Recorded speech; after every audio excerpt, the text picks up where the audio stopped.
Bem-vindos, mais uma live. Deixa eu fixar aqui o tema da nossa live de hoje, que é sobre antidepressivos. Quando que é o momento certo da gente começar a tomar medicação antidepressiva e se de fato vale a pena tomar remédio. Vale a pena tomar antidepressivo, pessoal? Comente aqui nos comentários, o que vocês acham? Será que compensa de fato tomar uma medicação se você tem algum transtorno, um transtorno de ansiedade, um quadro depressivo, de repente um transtorno de personalidade? Será que vale a pena tomar antidepressivo? Quando que passa a valer a pena tomar o medicamento? E quando que não vale a pena tomar o remédio? Será que de fato compensa? É isso que a gente vai comentar aqui hoje na nossa live, tá? Lembrando que se você conhece alguém que toma medicação, mande para essa pessoa. Se você conhece alguém que está na dúvida, né, o médico prescreveu e está na dúvida se vale a pena ou não tomar remédio, manda para essa pessoa, compartilha essa live, clica aí no aviãozinho, que eu tenho certeza que você vai ajudar outras pessoas. Então sejam todos bem-vindos aí à nossa live de hoje. A Luciane está aí, a Carla, a Márcia, Cristiane, Carol Martins, a Eti, Elson Antônio, enfim, o pessoal está chegando aí, então já aproveita e já compartilha essa live com outras pessoas que vão se beneficiar daquilo que a gente vai conversar hoje. Quando que vale a pena tomar um antidepressivo e quando que esse antidepressivo passa a ser um exagero, digamos assim, uma prescrição errada ou uso indevido? E aqui eu não estou falando só de antidepressivo, medicações psiquiátricas de um modo geral, tá? Antidepressivo, medicações tarjas pretas, seja benzodiazepina, que o pessoal usa muito aí para dormir, psicoestimulante, Ritalina, Venvance, estabilizadores de humor. Quando que de fato vale a pena tomar uma medicação? Será que você está tomando medicação de forma exagerada? Será também que a gente não está querendo medicar dores naturais do dia a dia? Será que a gente não está usando medicação em excesso?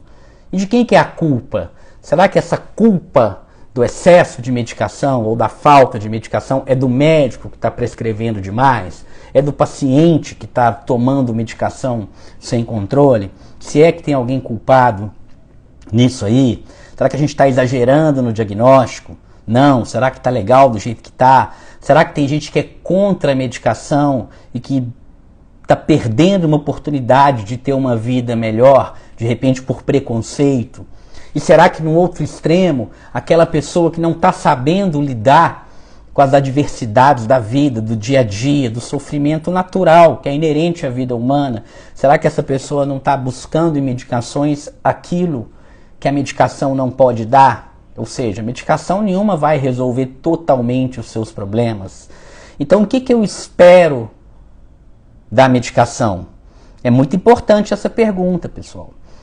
O que esperar da medicação? Imagina que você está num relacionamento, você acabou de conhecer alguém, e aí você está naquele relacionamento com aquela pessoa e de repente você está esperando demais daquela pessoa. E aí provavelmente você vai se frustrar, se você está esperando de alguém algo que esse alguém não pode te dar. A gente vê muito isso nos relacionamentos. E será que com medicação não pode ser assim? De repente você começa a tomar uma medicação esperando muito daquele medicamento e o medicamento não atende todas as suas expectativas. E a gente vê isso muito.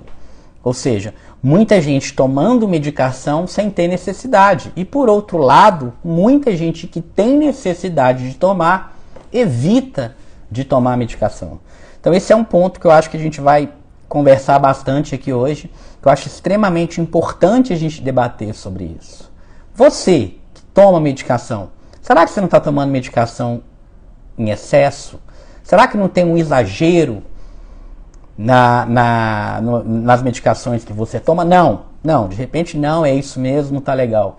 Ou o contrário, será que você não iria se beneficiar de uma medicação, mas por puro preconceito você evita de tomar um medicamento psiquiátrico? Agora, se você recebeu um diagnóstico de diabetes, um diagnóstico de hipertensão, uma asma, você está tendo crise asmática, e aí de repente você não toma, você vai ficar tendo falta de ar, passando mal, chiando, com o peito chiando, faltando ar à noite, e aí você não vai tomar o medicamento, porque você fala, não, meu pulmão aqui vai resolver sozinho aqui, né? Minha pressão está altíssima, não, mas eu vou dar meu jeito, eu sou forte, e eu vou conseguir controlar a minha pressão com o poder da minha mente. A pessoa está lá com uma insuficiência renal, né? O rim daquela pessoa não está funcionando, e você fala, pessoal, vamos controlar aqui, ó, a partir de agora o meu rim vai funcionar. Eu tenho fé, eu tenho fé e eu tenho uma força de vontade, e a partir de agora o meu rim vai funcionar. De forma alguma desmerecendo a fé das pessoas. É extremamente importante ter fé. Já tem vídeo meu aqui falando sobre fé, tá? Mas será que com o poder da mente a gente consegue de fato mudar tudo? Ou isso é limitado? E claro que é limitado, né, pessoal? E é isso que a gente vai falar aqui hoje. Então a gente precisa ter essa noção que em algumas situações a medicação ela é indispensável. Em outras situações a medicação é totalmente dispensável. Então, aqui eu não estou falando que tem que tomar ou que não tem que tomar. Você deve tomar ou não deve tomar. É certo tomar ou é errado tomar. Tudo isso vai depender da indicação. Você não tomar uma medicação sem ter indicação é totalmente totalmente errado. Você vai tomar uma medicação sendo que você não tem indicação.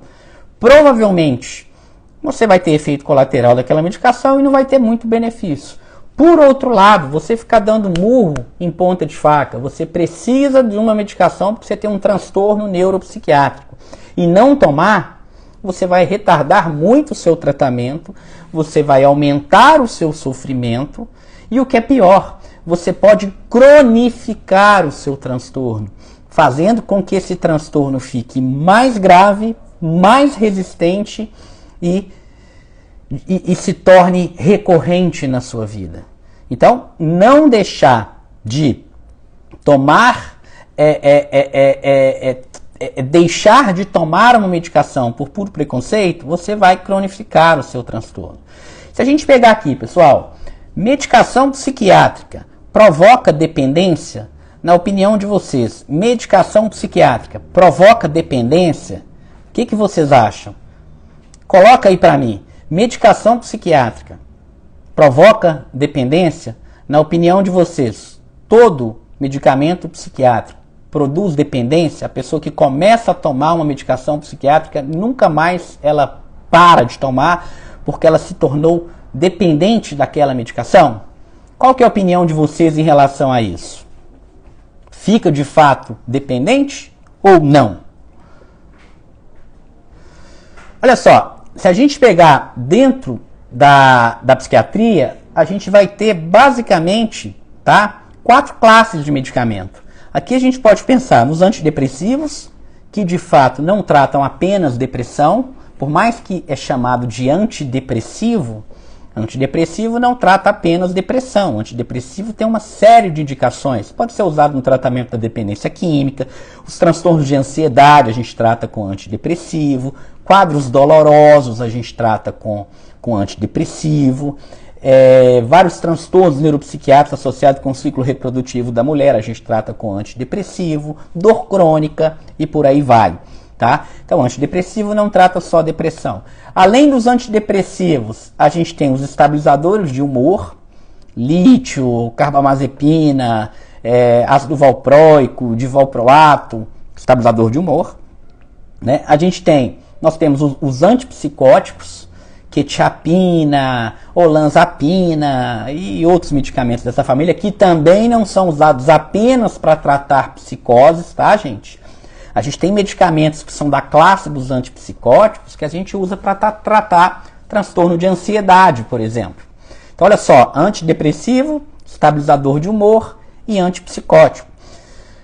As medicações que pertencem à classe dos benzodiazepínicos, que são aqueles medicamentos tarjas pretas, e os psicoestimulantes, tá?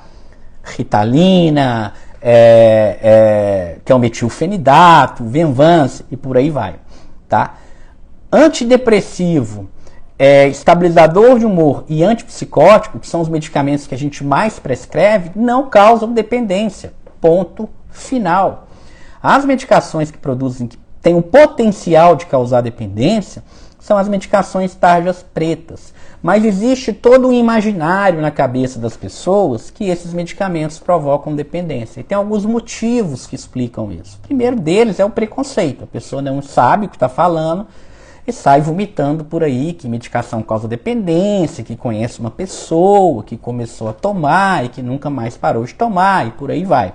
De fato, tem pessoas que vão começar a tomar medicação que vai precisar sim tomar a medicação de forma indefinida, mas não porque ficou dependente do remédio, mas porque o transtorno exige isso da pessoa. Então, uma pessoa, por exemplo, que tem um diagnóstico de transtorno bipolar, uma pessoa que tem um diagnóstico de esquizofrenia, provavelmente essa pessoa vai precisar sim de tomar medicação para o resto da vida. Esse é um ponto. Ah, mas ela ficou dependente do remédio? Não, ela tem um transtorno que exige que ela tome a medicação para sempre. Ponto final. E é assim em todas as áreas da medicina. As pessoas criam uma ideia sobre a psiquiatria. Nossa, eu descobri que eu tenho transtorno bipolar, então eu tenho que tomar medicação para o resto da vida. Meu Deus, e agora? O que eu vou fazer? Toda a medicina é assim. Isso não é só a psiquiatria. Isso não é exclusivo da psiquiatria. Se você, em algum momento da sua vida, você descobre que você tem uma doença cardíaca, de repente você vai precisar tomar medicamento para o resto da vida. Se você descobre em algum momento da sua vida que você tem uma doença pulmonar, de repente você vai precisar tomar. Você tem uma asma, de repente você vai precisar usar um broncodilatador para o resto da sua vida. Você tem uma doença renal, se você tem uma doença ortopédica e por aí vai. Então é assim em todas as áreas médicas. Todas as áreas médicas nós vamos ter doenças, transtornos ou doenças. Né? Eu já falei em outras lives aqui a diferença de doença para transtorno. Todas as áreas médicas nós vamos ter situações que a pessoa vai precisar tomar medicamento para sempre. Ponto. E vamos ter situações que a pessoa não vai precisar tomar medicamento para sempre. Ponto. Isso é assim em todas as áreas médicas. Claro que quando a gente fala de transtorno psiquiátrico, a gente está falando de, normalmente, quadros que são crônicos. Então, se você tem um transtorno de ansiedade tende a ser crônico, mas a probabilidade de você se ver livre de medicação, ela é muito alta e ela é real. Transtorno de ansiedade como transtorno do pânico, transtorno de ansiedade generalizada, agorafobia, ansiedade de separação, fobia específica e por aí vai, a probabilidade de você ficar livre de medicamento ela é muito real. Agora, se você tem um quadro depressivo, se você tem uma depressão, depende. Se é uma depressão, se é uma depressão recorrente, já teve mais de 3 ou mais episódios, quadros graves, a probabilidade de você ter que tomar medicação para sempre, ela é real. Um transtorno de personalidade, depende. Transtorno de personalidade a gente não trata com medicação, mas a medicação muitas vezes ela ajuda. A pessoa tem um transtorno de personalidade borderline, por exemplo, né? Seria a desregulação emocional que está por trás ali. Muitas vezes eu vou precisar associar um estabilizador de humor, talvez um antipsicótico, talvez um antidepressivo, para ajudar no tratamento psicoterápico daquela pessoa. Vai ser para sempre? Não necessariamente, mas muitas vezes vai precisar tomar por um tempo prolongado. E é assim em todas as áreas da medicina. Você vai no oftalmologista, ele te prescreve óculos. Você pergunta para ele por quanto tempo você vai ter que usar óculos? Normalmente não, né? Você pega ali sua receitinha, vai lá numa ótica, faz seu óculos e pronto. Coloca o óculos no rosto ali e pronto. A gente não fica questionando muito isso. E aqui eu não falo que a gente não deve questionar. Claro que a gente deve questionar. Poxa, é ruim, é desagradável.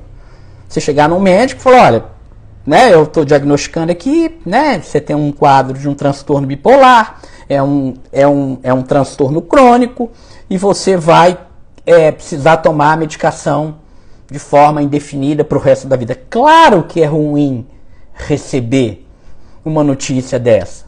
Nossa, que legal, o médico falou que eu vou ter que tomar carbonato de lítio para sempre. Que maravilha, que gostoso que é. Claro que não. Claro que é ruim.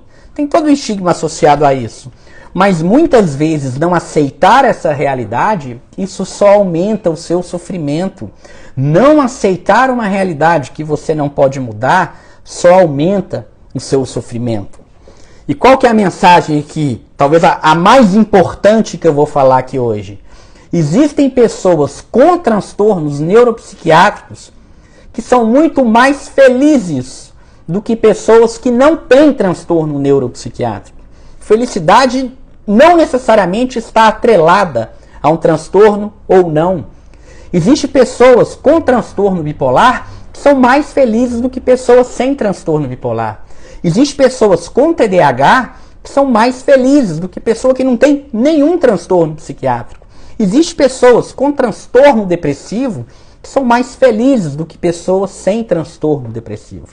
Ah, então peraí, Bruno. Você está querendo me dizer então que depressão, TDAH, transtorno bipolar, transtorno de ansiedade está associado com felicidade? Claro que não.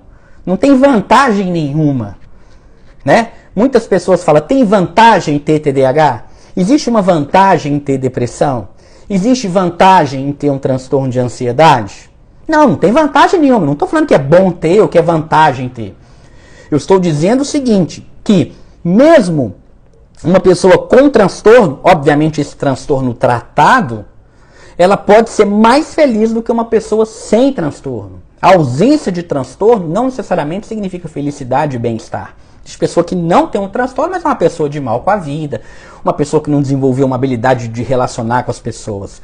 E parte do sofrimento, uma parte importante do sofrimento associado aos transtornos está justamente na não aceitação.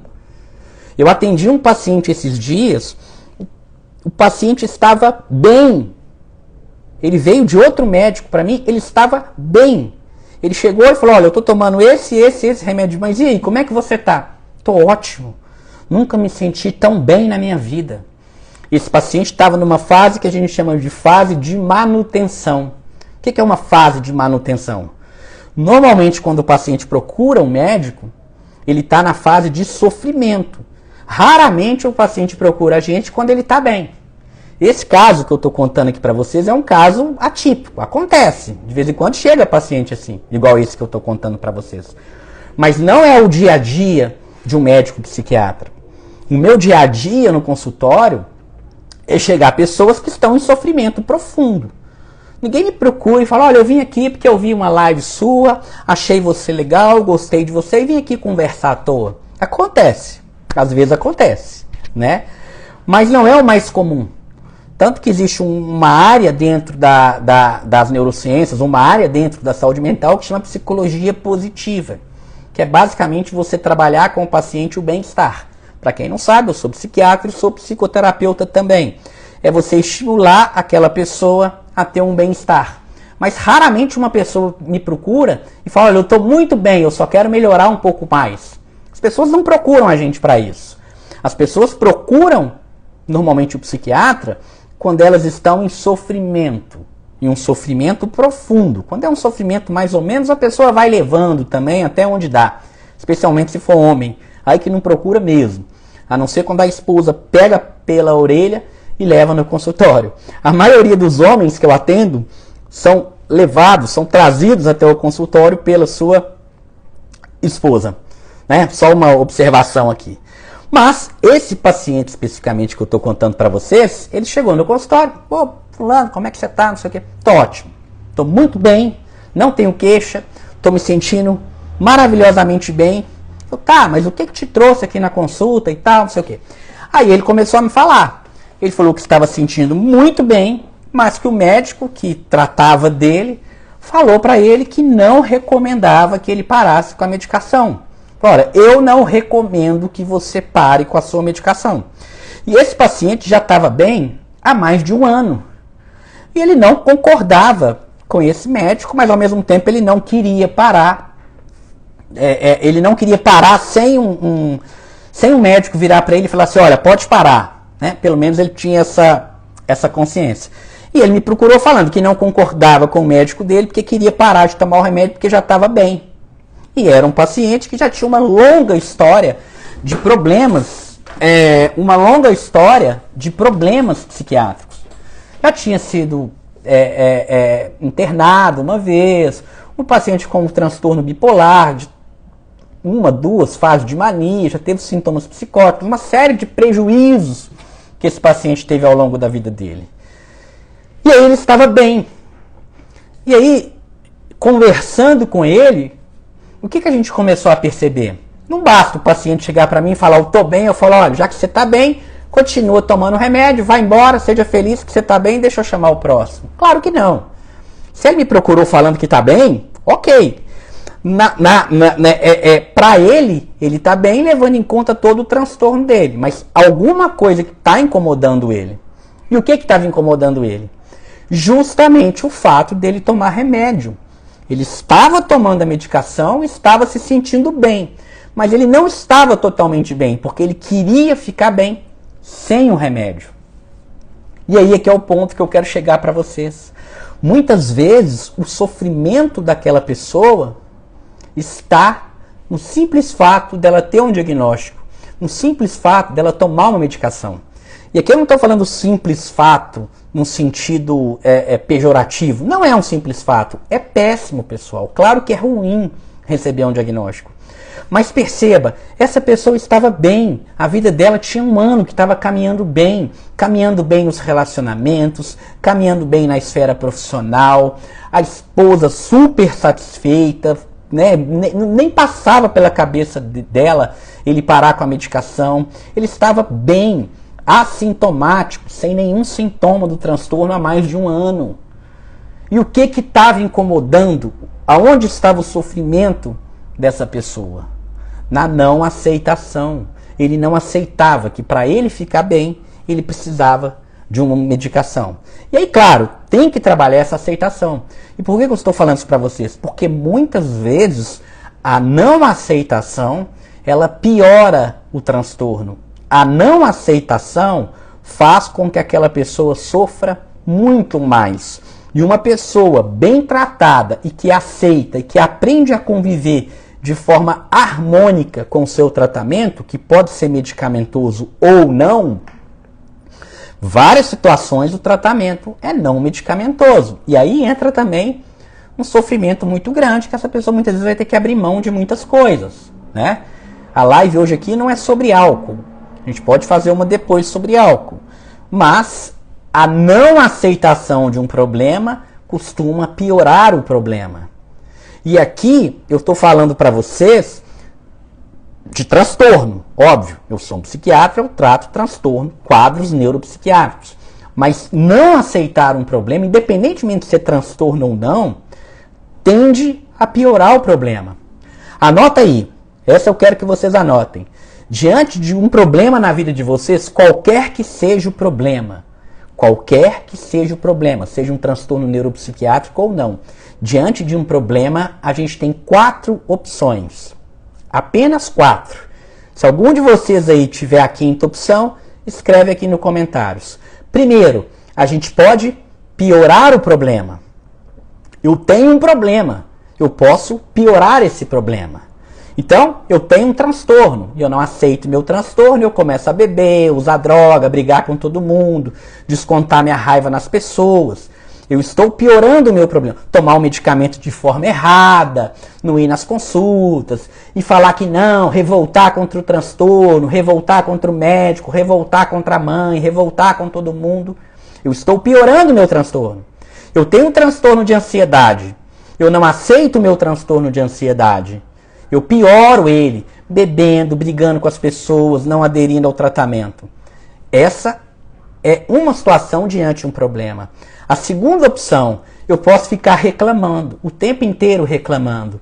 Oh, meu Deus, por que comigo? Eu não merecia ter um transtorno. Eu queria ser feliz igual todo mundo é. Por que que eu tenho esse transtorno? Por que que a minha dor é muito grande? Oh, meu Deus, todo mundo com uma vida normal. Todo mundo com uma vida feliz. Só a minha vida é desse jeito. E em tempos de internet, em tempos de rede social, onde tudo é lindo, onde tudo é maravilhoso, e a gente entra nesse padrão de comparação. Então, essas são as duas opções catastróficas. Ou você piorar o problema, ou você ficar reclamando o tempo todo. Agora, a gente tem a terceira e a quarta opção, que são as mais saudáveis, a que de fato vai fazer uma diferença positiva na sua vida.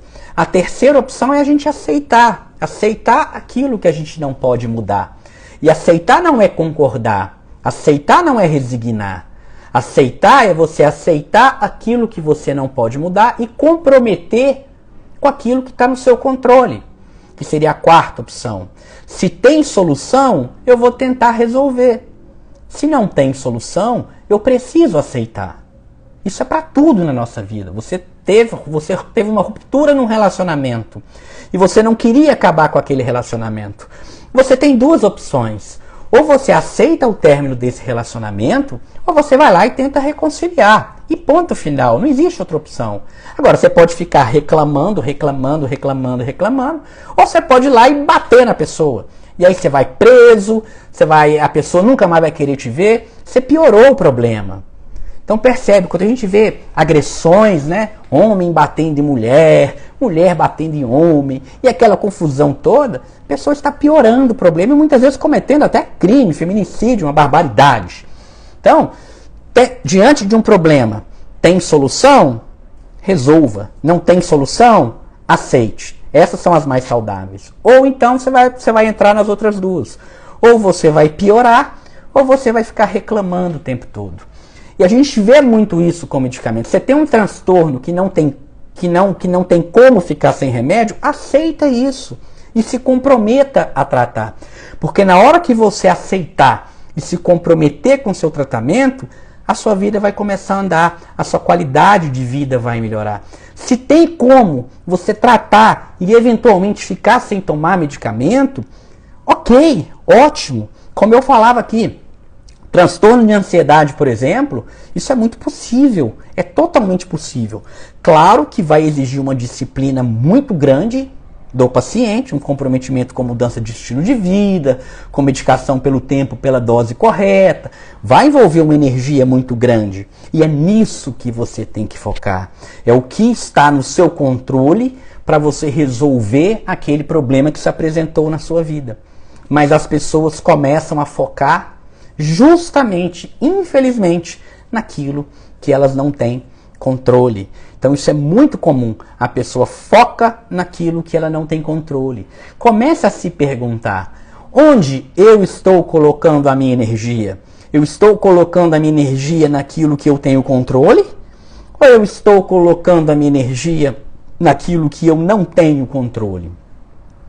Se você está colocando a sua energia naquilo que você não tem controle, é hora de você rever a sua vida, porque você está gastando muita energia, muito tempo, e está sofrendo com algo que não está no seu controle. Então, esse é um ponto que a gente tem que pensar sobre medicamento. Tem como ficar sem remédio? Ótimo, maravilha. Não tem? É preciso aceitar e focar naquilo que está no seu controle. E quando a gente fala de antidepressivo, o que as pessoas pensam sobre antidepressivo? Né? Medicamento antidepressivo é o medicamento que trata depressão. Olha o nome, antidepressivo. É uma medicação que trata depressão. Será que isso está certo? Antidepressivo, medicação que trata depressão? Está incompleto, pessoal. Chama antidepressivo porque quando foi lançado, quando foi estudado, a primeira indicação foi para a depressão. Mas trata depressão, trata ansiedade generalizada, trata fobia social, trata TOC, transtorno do pânico, estresse pós-traumático, dor crônica, como eu já falei aqui, transtorno disfórico pré-menstrual, tabagismo, alcoolismo, outras dependências, transtorno alimentar, compulsão alimentar, distúrbio sexual, insônia. Pode ser usado no tratamento de transtorno de personalidade. Então, olha, a medicação chama antidepressivo, mas ela vai atuar nesse tanto aqui de condições que eu falei para vocês. Então, falar que uma medicação é antidepressiva está incompleto. Por mais que se você pegar lá na bula e olhar, vai falar que é um antidepressivo. E aí, a gente pode pensar o seguinte, o antidepressivo, ele vai mexer na disponibilidade de um ou mais neurotransmissores na sinapse, o que provoca uma melhoria do quadro do paciente. E o que é uma sinapse? Todo mundo fala sinapse, sinapse, sinapse. É o espaço, é a comunicação entre um neurônio e outro.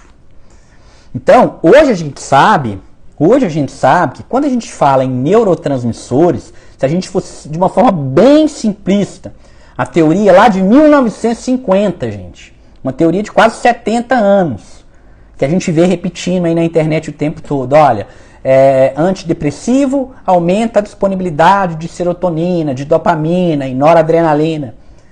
Ou seja, eu falar que uma pessoa com depressão é uma pessoa que está com deficiência de serotonina, uma pessoa com depressão é uma pessoa que está com deficiência de dopamina. Isso está completamente incompleto. Isso é uma teoria de mais de 50 anos, quase 70 anos. Né? Tem fundamento nisso? Tem fundamento.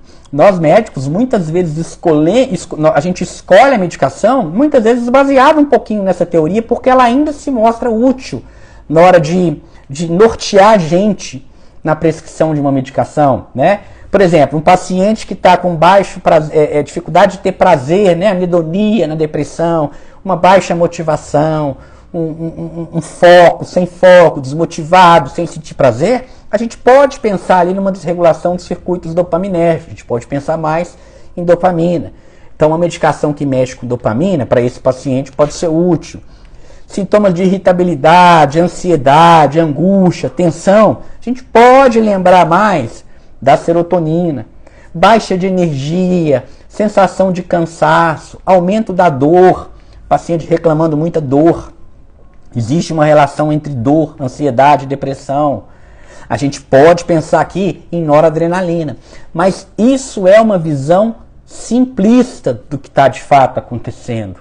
A gente sabe que envolve processos genéticos dentro de um neurônio.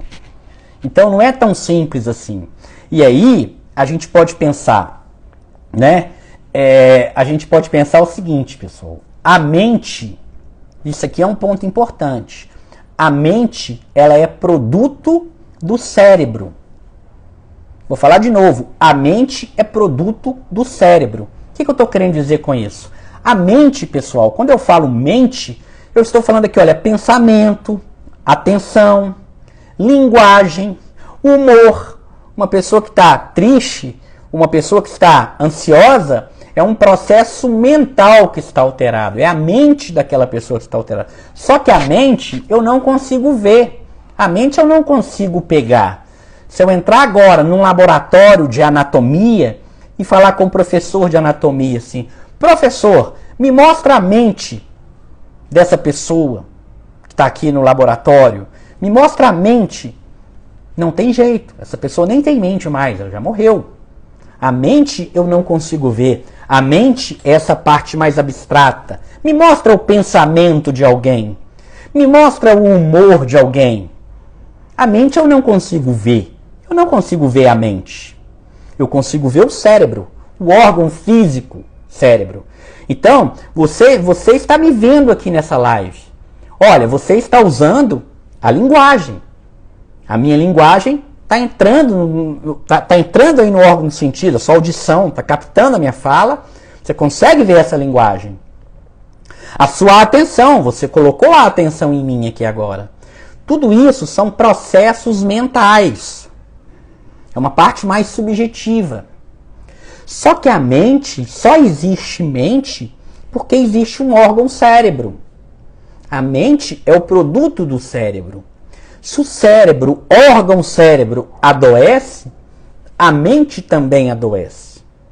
É muito comum, se a gente entrar num CTI, numa unidade de terapia intensiva, onde a gente vê aqueles pacientes graves, com infecção generalizada, paciente com infecção renal, quadros infecciosos, o que acontece com o paciente que está lá? O paciente está confuso. Muitas vezes ele não está falando nada com nada. Muitas vezes ele está fora da realidade, ele está delirando. É o que a gente chama de delirium. Não é delírio de um paciente esquizofrênico, de um paciente psicótico. É o que a gente chama de delirium. E o M no final. Para dizer o quê? Que aquela confusão mental, aquele quadro, está associado com uma doença de base. Uma infecção pode produzir um quadro neuropsiquiátrico. E é por isso que muitas vezes a gente precisa olhar como que está a saúde física daquela pessoa. Muitas vezes a pessoa começou a tomar um antihipertensivo e ela começa a ter um quadro depressivo, uma deficiência de vitamina, um quadro depressivo. A pessoa tem um AVC e depois ela entra em depressão. Claro que essa depressão pode ser explicada por conta, das sequelas ali do AVC, mas muitas vezes o próprio dano cerebral, ele explica aquele problema. E ora, se a mente é o produto do cérebro e esse cérebro está em algum grau de sofrimento físico, eu preciso corrigir esse cérebro para eu corrigir a mente. Não vai adiantar. Eu pego um paciente que está com infecção generalizada com quadro de delirium, ou seja, uma confusão mental associado ao quadro clínico daquela pessoa. A pessoa está com febre, a pessoa está com uma, febre, pneumonia, infecção renal. E essa pessoa está confusa. Aí eu vou chegar para essa pessoa e falar, olha, não fica confusa não, olha, meu nome é Bruno, sou médico aqui, ali está sua mãe, ali está seu filho, fica tranquilo. O corpo dessa pessoa está em sofrimento, está com um quadro infeccioso. E lembrando, cérebro pertence ao corpo, gente, tá? O corpo é uma coisa só. Essa separação em cérebro, corpo, mente, corpo, isso é meramente didático. Então, se a pessoa, o físico da pessoa está em sofrimento, o cérebro dela vai estar em sofrimento, e um cérebro adoecido, a mente é o produto do cérebro. Então, se o cérebro está com problema, a mente também vai ficar com algum grau de problema. Então, eu preciso tratar o cérebro. E por que eu estou falando isso agora para a gente entrar aqui na questão de medicação? A gente sabe, por exemplo, que pacientes com transtorno de ansiedade, eles têm amígdalas mais volumosas. Ou seja, o cérebro de uma pessoa com transtorno de ansiedade, ele é diferente de um cérebro de uma pessoa que não tem transtorno de ansiedade. Inclusive, pessoal, até questões de personalidade, tá? Só um parêntese aqui.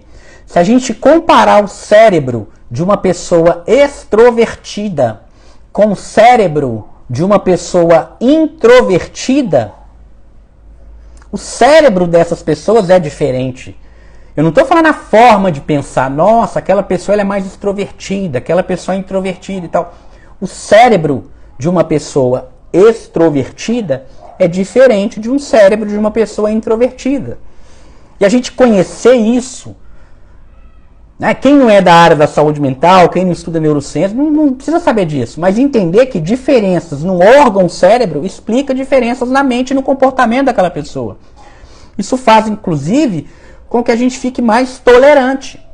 Quando eu vejo uma pessoa mais introvertida, normalmente ela tem um nível de atividade cerebral basal mais elevado. Então, muito estímulo excita demais o cérebro daquela pessoa. O excesso de estímulo excita demais o cérebro daquela pessoa. Isso faz com que ela evite muito estímulo e adote uma postura mais introvertida. Introversão, extroversão não tem nada a ver com timidez. Aqui não é uma aula, não é uma live de personalidade. Eu só estou querendo mostrar para vocês que o cérebro de uma pessoa introvertida é diferente do cérebro de uma pessoa extrovertida. O introvertido, o cérebro dele tem um nível de excitabilidade maior. Então, quando tem muita excitação, por exemplo, muita gente, aquilo deixa o cérebro dele num nível de excitação muito grande, ele não gosta. Então, ele evita.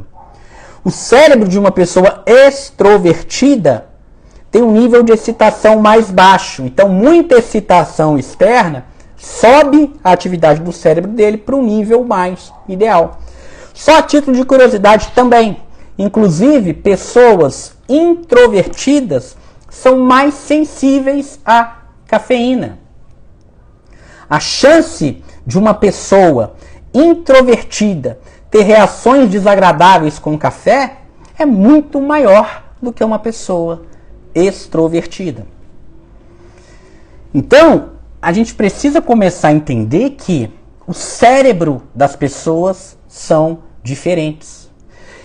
Aqui, eu estou falando de introversão e extroversão, é uma variação da normalidade. Uma pessoa introvertida não é uma pessoa que tem um transtorno, uma pessoa extrovertida não é uma pessoa que tem um transtorno.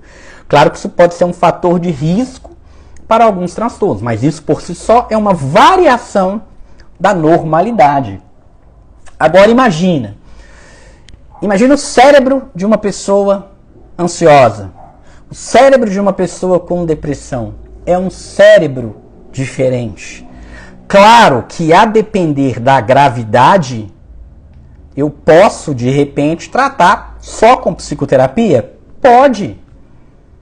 Claro que pode. Se eu pegar, por exemplo, um paciente com depressão leve, muitas vezes só a psicoterapia vai ser suficiente.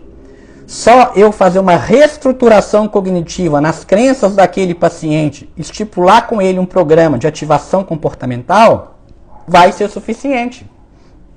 Afinal de contas, o paciente tem uma depressão leve.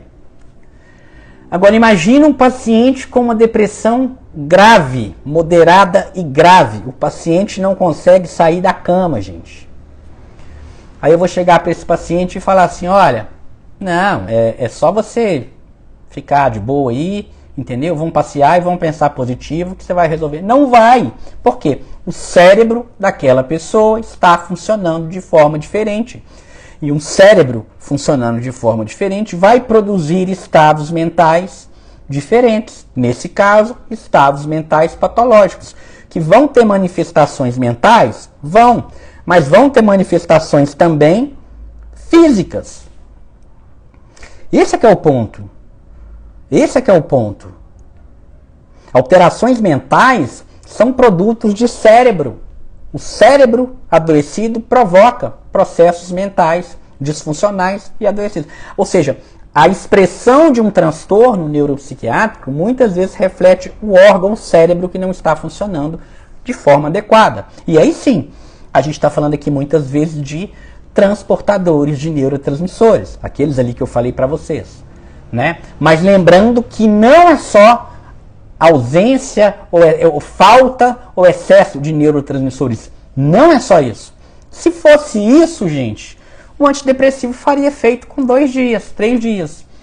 E a gente sabe que uma medicação antidepressiva, ela demora em média umas 4 semanas para fazer efeito. Na prática, muitas vezes antes, tá? Com umas 2 semanas a gente já vê efeito. Por quê? Porque não é só o excesso ou a falta de neurotransmissor que vai explicar os quadros neuropsiquiátricos. Então, primeiro ponto, né? Entrando aqui nessa questão de dependência, tomar antidepressivo não é bom. Tomar antidepressivo não é gostoso. Os pacientes, de um modo geral, não gostam de tomar antidepressivo. Inclusive, para de tomar antes do tempo. Eles param de tomar, esquece de tomar. Você nunca viu ninguém tomando antidepressivo para ir para uma balada, por exemplo. Nossa, eu vou tomar um antidepressivo aqui e vou para uma balada. Você não vê isso. Tarja preta você vê. Infelizmente, a gente vê muitos jovens fazendo isso. Com Ritalina, com Venvance, eventualmente até com medicação, outros tarjas pretas a gente vê. Antidepressivo, não. Você não vê uma pessoa falando, nossa, eu vou tomar um antidepressivo e vou para uma balada. Por que o paciente esquece de tomar antidepressivo? A maior prova que antidepressivo não causa dependência é uma pessoa esquecer de tomar o antidepressivo. Você já viu um usuário, um dependente de alguma droga, esquecer de usar essa droga? Você já viu algum etilista, algum alcoólatra esquecer de beber? Nossa, eu lembrei que eu sou alcoólatra, então eu tenho que ir ali tomar uma cerveja, eu tenho que ir ali tomar uma pinga. Você já viu um usuário de cocaína? Nossa, eu lembrei aqui que eu sou usuário de cocaína, eu vou lhe cheirar uma cocaína.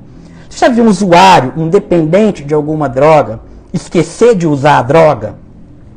Não, pessoal. O dependente ele não esquece, porque ele fica sem tomar, ele começa a ter muitos sintomas físicos. Alguns antidepressivos provocam sim sintomas físicos, tá? Mas isso é síndrome de retirada, é outra história. A síndrome de retirada ela é transitória, é um desconforto físico, mas não provoca fissura. Dependência química está associado com fissura. Ninguém tem fissura de tomar antidepressivo. Eu vi alguém falando aí de Zolpidem. Zolpidem sim, tá, pessoal? Tem o potencial de causar dependência sim. Falando aqui antidepressivo. E como eu falei aqui, antidepressivo, antipsicótico, estabilizador de humor, que são as medicações que a gente mais prescreve no dia a dia, não provocam dependência. Ponto final. Tanto não provocam dependência que, infelizmente, quando o paciente melhora, quando o paciente entra na fase de manutenção, quando os sintomas daquele paciente vão embora, o paciente para de tomar o remédio. Isso é muito triste. Por que é triste? Ora, uma das fases mais difíceis, a fase mais difícil de tratar o paciente é justamente quando o paciente está bem. Porque para de fazer sentido para ele. Imagina, a pessoa me procura, chorando, sofrendo, a vida parada, pensando em pedir demissão, pensando em divórcio, pensando muitas vezes, infelizmente, em acabar com a própria vida, no desespero, a vida não está andando, não tem vontade de fazer nada, não consegue sair da cama, uma falta de energia, o sono está ruim, a memória é ruim, a vida da pessoa está um caos.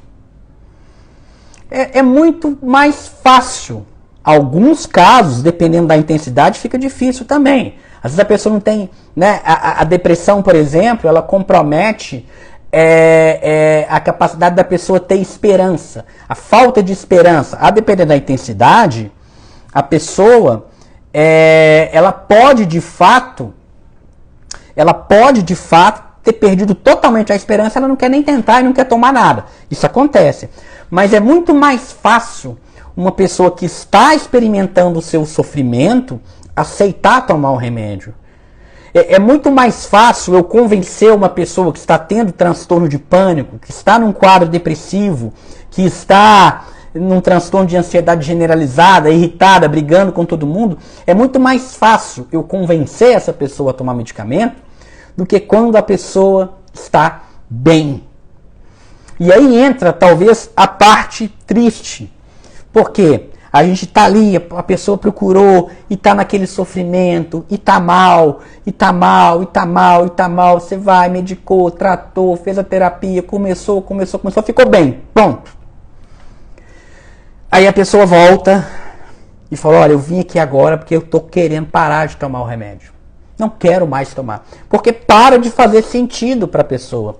E de fato, gente, não faz sentido. Se você está bem, não faz sentido tomar o medicamento. Afinal de contas, você está bem. Eu falei para vocês aqui no início da live. Eu atendi um paciente que me procurou bem. O que não é comum. Acontece, mas não é comum. E ele me procurou querendo parar com o remédio. Só que ele não podia parar com o remédio. E graças a Deus eu acho que eu convenci ele a não parar com o remédio. Por que eu acho? Porque acontece às vezes, a gente achar que conseguiu convencer a pessoa e daí 3, 4 meses a pessoa volta ruim. Esse é que é o problema. Porque já é algo que a gente sabe que vai acontecer. A probabilidade de ocorrência é muito grande. Se eu trato um paciente com transtorno bipolar que está estabilizado, ele acha que está bem, ele para de tomar o remédio, a probabilidade dessa pessoa voltar alguns meses depois é enorme, é gigante. E essa é a parte ruim, que a gente sabe. Então, esse paciente que eu estou contando para vocês, eu acredito muito com a experiência que eu tenho, com o tempo que a gente conversou, eu expliquei para ele a questão do transtorno, que se ele não tomar, a tendência são que os próximos episódios vão ficar cada vez mais graves e mais curtos. O problema de um paciente com transtorno bipolar não respeitar a fase de manutenção.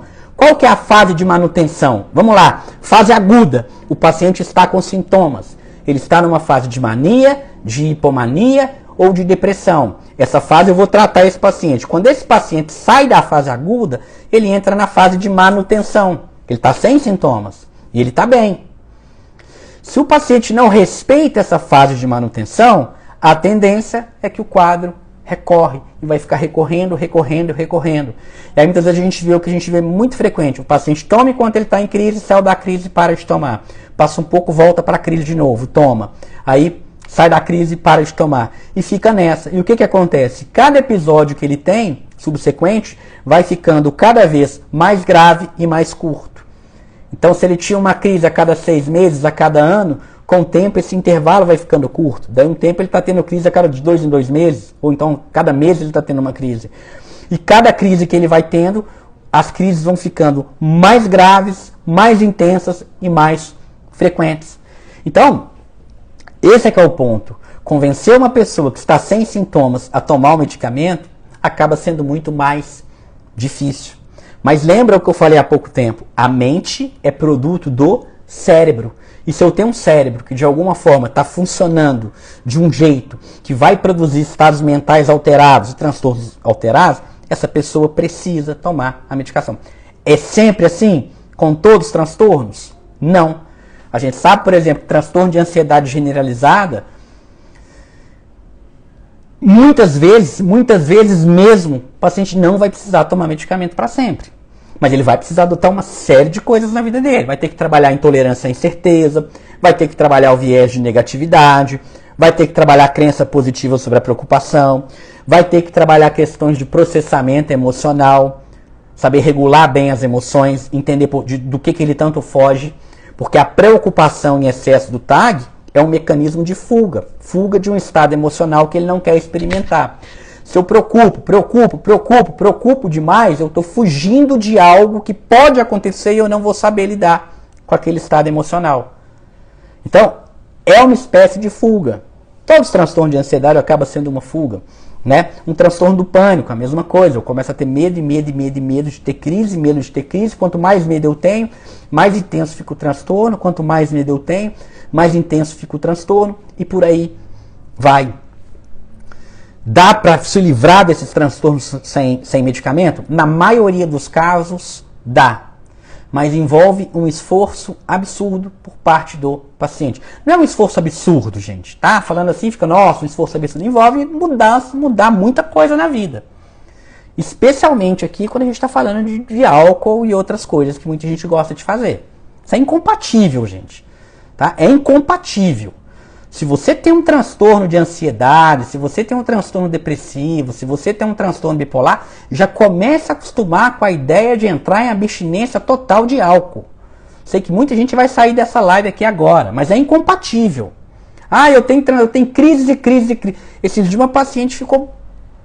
Eu acho que ela não vai voltar em mim, nunca mais. Acredito que não volta mais. Porque eu falei isso com ela. Falei, olha, é incompatível. Ai, mas não tem um remédio, não tem uma coisa... porque não tem. Eu gostaria muito de falar para você diferente. Não tem. Uma vida mental saudável, uma pessoa que tem um transtorno de ansiedade grave, uma pessoa que tem um transtorno bipolar grave, uma pessoa que tem episódios depressivos, é incompatível ao álcool. Ponto. Ai, mas eu quero beber um pouquinho. Tudo bem. Não é igual. Eu falo com os pacientes, não é igual. Eu tenho 2 pacientes. Eu tenho um paciente que parou de beber e eu tenho um paciente que continua bebendo. O tratamento não é igual. Ponto final. Aí a gente tem que aceitar isso. Ah, mas eu quero beber. Tudo bem. Pode beber. A vida é sua. Estrague ela como você quiser. Pode beber. Quem sou eu para falar que você não pode beber? Eu tenho 2 filhos. Um passou aqui atrás agora há pouco. Eu não sou pai, nem sou pai de paciente. A vida é sua, estrague ela como você quiser. Mas é incompatível uma vida mental saudável e finais de semana enchendo a cara de álcool. Ponto. Isso é um dado da realidade. Isso é um dado da realidade, isso não é um dado da minha cabeça. Eu gostaria que fosse diferente, adoraria que fosse diferente. Eu adoraria que fosse diferente. Eu adoraria chegar para você e falar assim, olha, bebe pra caramba todo final de semana que não tem problema nenhum. Mas isso é um dado da realidade. Então, é incompatível. Agora, comece a acostumar com essa ideia. Comece a acostumar com essa ideia. Comece a levar isso a sério. Comece a falar, poxa vida, olha, ele falou que é incompatível, então eu vou tentar ficar aqui um mês, eu vou tentar ficar 60 dias, eu vou tentar ficar 6 meses sem beber. E volta aqui nas próximas lives para contar o que vai acontecer. Eu não tive um paciente, não. Eu tive vários pacientes que relataram para mim assim, olha, realmente, depois que eu mudei algumas coisas na minha vida, a minha vida melhorou demais. Só que as pessoas não percebem isso. Então aqui, gente, não estou falando que deve, que não deve, que isso aqui. É só levar é só começar a observar. Observa. Você não acredita no que eu estou falando, não? Observa. Como é a sua segunda-feira depois de um porre no domingo. Observa como é o seu transtorno do pânico. Observa como é a sua crise de pânico no dia seguinte depois que você bebeu. Observa. Observa isso. E aqui eu volto a falar. Né? Não é jamais sermão, tá errado beber, tá certo beber. Não é isso. Mas lembra por que eu comecei esse assunto? É possível se livrar de um transtorno de ansiedade, sim. É possível. Mas envolve esforço. Envolve esforço. Tá? Mudança de estilo de vida, que vai envolver parar de usar drogas. E aqui vale álcool. Álcool é droga. Então, parar de usar drogas. Envolve fazer uma atividade física, envolve melhorar a alimentação, envolve fazer um tratamento medicamentoso e psicoterápico. Quero fazer isso? Não quero fazer isso? Aí já é problema seu. Você só não pode querer ter o mesmo resultado de quem faz diferente de você. Aí já, né? Olha, eu não quero fazer isso, não quero fazer aquilo. Ok. Beleza. Não tem problema. Mas não queira ter os mesmos resultados do que quem faz diferente de você, né? O paciente não consegue fazer atividade física, não consegue fazer terapia, não consegue fazer nada, então você vai brigar com o paciente, você vai xingar o paciente, você vai falar que o paciente é um paciente ruim, você é um paciente... Claro que não, né, gente? Claro que não, as pessoas têm dificuldade, sim. Às vezes eu posso estar diante de um paciente que ele vira e fala, tá bom, mas eu não consigo parar de beber. Isso, inclusive, é muito frequente. Às vezes, quando eu chego para um paciente no consultório e tenho essa conversa, igual eu estou tendo aqui com vocês, esse pedaço da live, esses últimos 10 minutos aqui da live, eu falo desse jeito com alguns pacientes. Mas quando o paciente começa a falar que não consegue ficar algum tempo sem beber, uma coisa é falar, eu não gostaria de ficar um mês sem beber. Ok. Mas você fica pro seu tratamento? Não, fico. Beleza, é ruim, mas eu fico. Ok. Agora, se a pessoa não consegue nem imaginar essa possibilidade, não consegue nem passar pela cabeça dela, ficar 2 semanas sem beber, por exemplo, será que nós não estamos diante de um alcoolismo, não? Ah, não, que palavra feia, né? Que palavra feia, alcoolismo. Será? Uma pessoa te propôs que você ficasse 2 semanas, 1 mês sem beber para melhorar a sua saúde e você nem cogita essa hipótese. Isso é impossível na sua cabeça. É impossível. Será que é só gostar demais do álcool ou será que tem outra coisa aí? Então, a gente tem que começar a pensar. Então, não é questão de brigar ou não brigar. A vida é de cada um. Mas a gente tem que orientar e muitas vezes sim. A pessoa vai ter dificuldades para fazer uma série de coisas. Então não é você pegar uma pessoa que está com depressão e falar, vai para uma academia todo dia, muda a sua vida. Não é assim que a coisa funciona, né? Existe um degrau para isso. Seria muito fácil se fosse assim, né? olha, você vem aqui e você faz isso. Agora, são assuntos que tem que ter numa consulta psiquiátrica. Porque senão vira assim, olha, eu tô com depressão, toma antidepressivo, tô com isso, toma isso. Né? O que você tem? Ah, eu tô muito ansioso, tô muito nervoso. Ah, toma esse remédio aqui. Nem olha pra cara da pessoa, né? Toma esse remédio aqui. E as pessoas têm uma falsa ideia de que médico psiquiatra não conversa. Isso é uma ideia completamente errada. Né? Ah, o psiquiatra ele não conversa, ele dá o remédio. Quem conversa é o psicólogo. Isso está errado. Completamente errado. Tá? Pode ter psiquiatra que não conversa, enfim. Claro que tem, todas as áreas tem. Mas é função do psiquiatra ir muito além da medicação e entrar em vários assuntos, vários tópicos, né?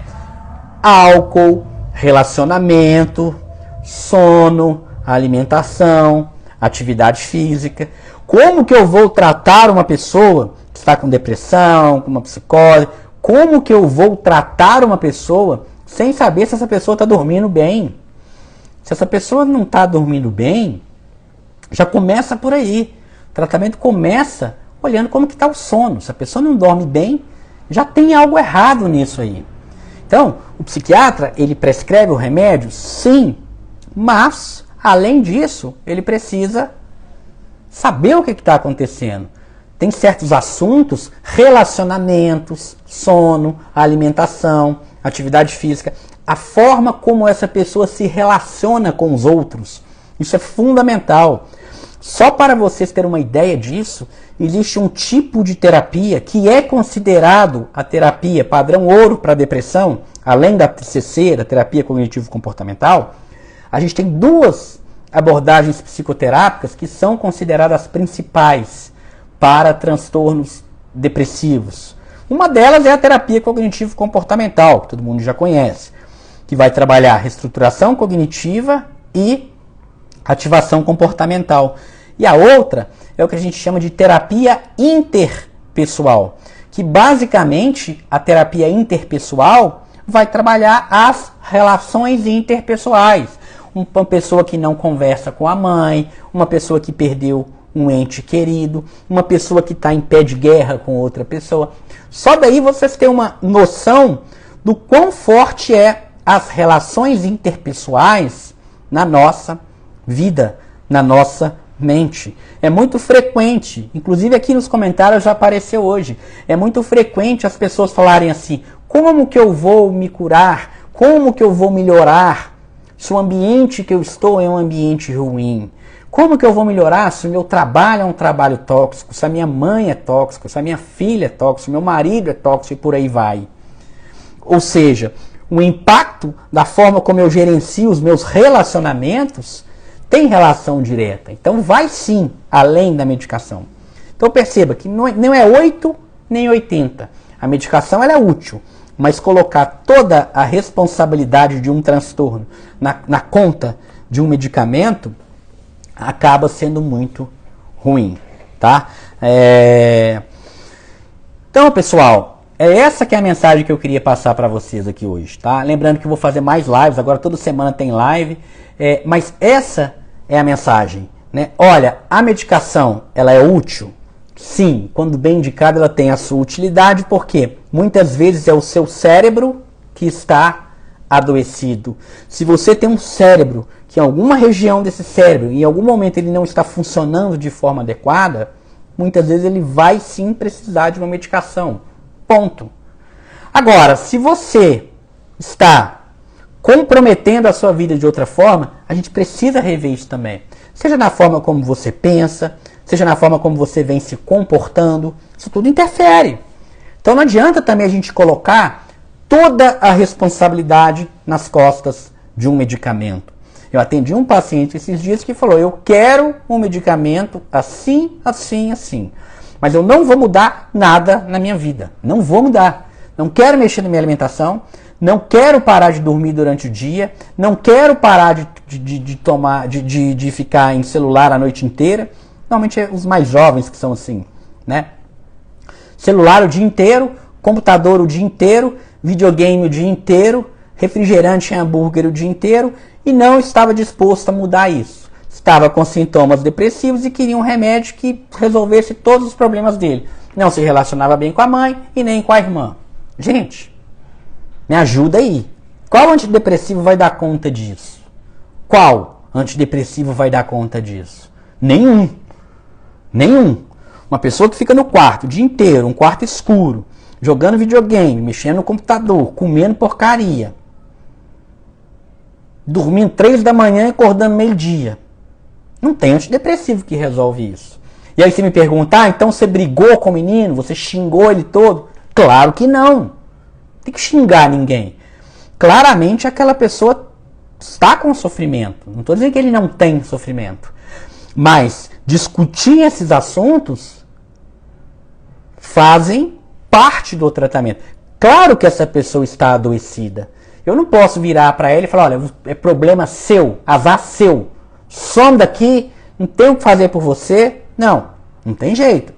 A gente tem que escutar o que aquela pessoa tem, escutar o porquê que ela escolheu estar naquela situação. Mas, certamente, eu virar para essa pessoa e falar assim, olha, toma esse remédio aqui que vai resolver. Não vai resolver.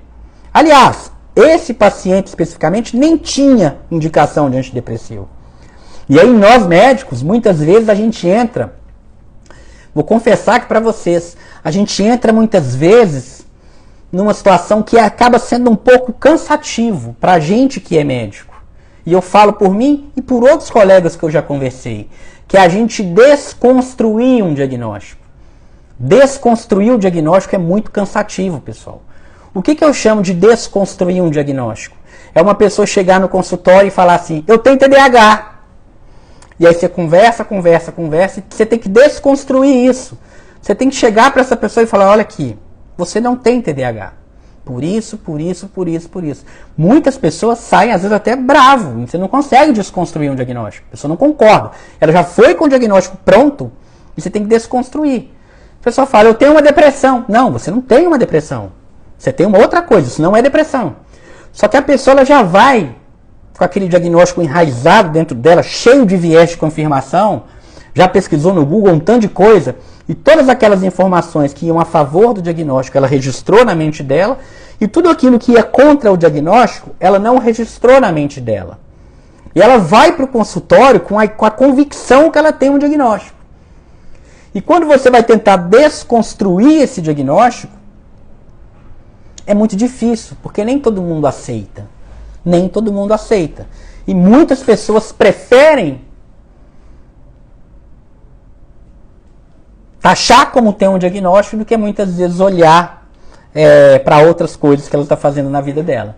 Então, isso às vezes é um problema também. Percebe que tem os dois extremos? A gente tem aquele extremo da pessoa que nega um diagnóstico, que não quer ter um diagnóstico, que não quer tomar o remédio, que acha errado tomar o remédio, que se sente uma pessoa fraca, que não quer tomar remédio de jeito nenhum. A gente tem essa pessoa. O que é muito ruim. Mas a gente tem o outro extremo também. Aquela pessoa que quer porque quer ter um diagnóstico. E ela não aceita muitas vezes que você fala que ela não tem um diagnóstico.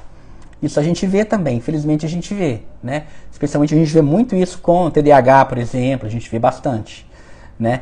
TDAH não existe? Claro que existe, não é isso que eu estou falando. Não coloca a palavra na minha boca. TDAH é real, existe, tem muita gente que sofre com isso, tá? Mas a gente vê muitas pessoas, às vezes, com um padrão de vida totalmente disfuncional, que não aceita que você aponte para ela que ela está disfuncional, e já chega com o diagnóstico pronto, cheio de viés de confirmação. O que é um viés de confirmação? Eu vou selecionando as informações que eu quero e as informações que eu não quero eu vou descartando. Então eu acho que eu tenho TDAH. Aí eu olho lá, falta de atenção, esquece objetos com frequência, parece não perceber quando as pessoas estão te chamando. Opa, eu tenho isso aqui, eu tenho TDAH. Aí fala assim, mas a pessoa tem que ter pelo menos alguém na família que tem isso também. Não, na minha família não tem. Mas isso aí não deve ser relevante, não. A pessoa tem que ter tido esses sintomas ao longo de toda a vida dela. Desde pequenininha. Não, isso aí eu não tenho, não, mas isso aí não é relevante, não. O fato é que, de fato, eu perco chave, sim. A pessoa vai selecionando as informações para aquilo que confirma o que ela tem. Se chama viés de confirmação. E depois você desconstruir isso, acaba muitas vezes sendo muito difícil, tá? Então, a ideia é o seguinte, se você tem um diagnóstico, se você precisa tomar um medicamento, tome o seu medicamento. Agora, se você não precisa tomar o seu medicamento, se a sua vida está toda errada, você está fazendo tudo errado, você está destruindo sua vida, e acha que ter um diagnóstico, vai tomar um remédio que vai resolver tudo, não tome o medicamento. Então, não tem esse negócio do medicamento ser bom ou medicamento ser ruim. Medicamento bom é aquele medicamento que é bom, que é bem indicado. Medicamento ruim é aquele medicamento que é mal indicado. As pessoas aqui viram e falam assim, fluoxetina é bom, esse talopram é bom, quetiapina é bom, risperidona é bom, carbonato de lítio é bom, Depaquene, Depakote, ácido valproico, divalproato é bom. Não sei, gente. Como que eu vou saber se esse remédio é bom? Eu preciso saber para quem está tomando esse remédio, se tem uma contraindicação ou não, qual é o diagnóstico dessa pessoa, para que essa pessoa está usando esse medicamento. Aí sim, então o mesmo medicamento, ele pode ser bom e ele pode ser péssimo. Depende da pessoa que está recebendo aquele medicamento. Se tiver uma indicação, maravilhoso, sensacional, ótimo, que bom, vai mudar a sua vida.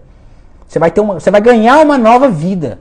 Você pegar um paciente bipolar que está tomando lítio, que está estabilizado, esse paciente, essa pessoa literalmente ganhou uma nova vida. Se pegar um paciente deprimido, que está tomando um antidepressivo, ganhou uma nova vida. Só que a gente tem o hábito enraizado de reclamar, eu não queria tomar. Gente, você está tendo uma vida melhor. Então, se tem uma indicação, tome e vai viver bem. Agora, se você não tem indicação de tomar remédio, o mesmo remédio pode ser péssimo. Então, o mesmo medicamento, ele pode ser bom, e o mesmo medicamento pode ser péssimo. Tudo isso vai depender da pessoa. Quem está tomando o remédio? Olha, quem está tomando o remédio? Qual é a idade de quem está tomando o remédio? Qual é a dose de qual é a dose do remédio? Qual é o remédio? Qual é o diagnóstico? Aí sim eu consigo falar se esse medicamento é bom, se esse medicamento é ruim. Não basta dizer o medicamento é bom, o medicamento não é assim que a coisa funciona. Tá bom? Então é isso, pessoal. Beijo no coração de vocês. Fiquem com Deus. Lembrando, né? Todos os meus contatos estão aqui na bio. Se quiser agendar consulta, mandar uma mensagem, tá lá. Tá bom? Beijo no coração.